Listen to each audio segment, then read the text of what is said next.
বাঁকুড়ার ছাতনা বিধানসভায় বিজেপি প্রার্থীর নাম ঘোষণা হতে বিক্ষোভে ফেটে পড়ল বিজেপির একাংশ। 2021 সালে বিধানসভায় জয়ী হয়েছিলেন সত্যনারায়ণ মুখোপাধ্যায়। তারপরে 5 বছর পর আবার সত্যনারায়ণ মুখোপাধ্যায়কে টিকিট দেওয়া হলো। তার ফলে ফের প্রকাশ্যে বিজেপির গোষ্ঠীদ্বন্দ্ব। বিক্ষোভকারীদের অভিযোগ, সত্যনারায়ণ মুখোপাধ্যায়কে গত 5 বছর ছাতনা এলাকায় দেখা যায়নি, তাই তারা চায় তাদের এলাকায় ভূমিপুত্র প্রার্থী হোক। তাই উপর মহলকে জানাতে এই আন্দোলন। যদি প্রার্থী বদল না হয় তবে বিজেপি ছাতনা থেকেও হেরে যাবে বলে দাবি আন্দোলনকারীদের। এই আমরা সত্যনারায়ণ মুখার্জিকে চাইছি না বিজেপি প্রার্থী হিসাবে। উনি বিগত 5 বছরে কোনো কাজ করেননি, মানুষের পাশে দাঁড়ায়নি, বিপদে আপদে ডাকলে ওনাকে পাওয়া যায় না। এই এত ক্ষোভ মানুষের মুখে ফেটে পড়েছে, তাই আমরা এতজন জমা হয়েছি। আমরা সত্যনারায়ণ মুখার্জিকে প্রার্থী হিসাবে পছন্দ করছি না।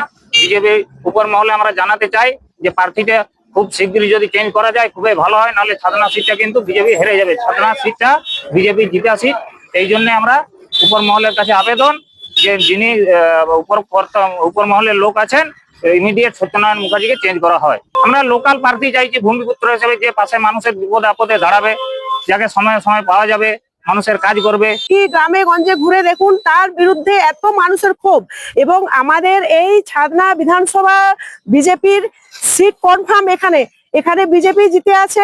এবারে এই সিটটা যদি এরকম ভাবে এখানে সত্যনারায়ণকে প্রার্থী করা হয়, এখানে আমাদের বিজেপির পরাজয় নিশ্চিত, মানে 100% গোহারা হারবে। তো আমরা তাই বিক্ষোভ দেখাচ্ছি যে অবিলম্বে সত্যনারায়ণ মুখার্জি যেন এইখান থেকে না দাঁড়ায়।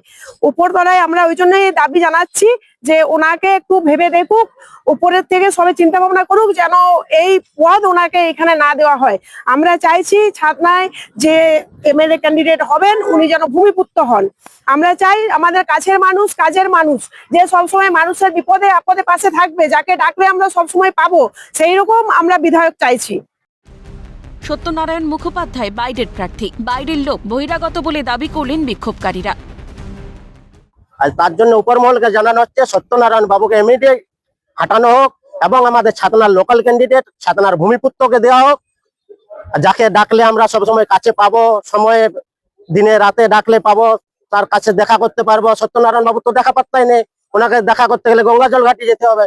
উনি তো বাইরের প্রার্থী, বাইরের লোক, বহিরাগত। তো বহিরাগত প্রার্থী আর ছাতনার মানুষ চাইছে না আর চাইবেও না।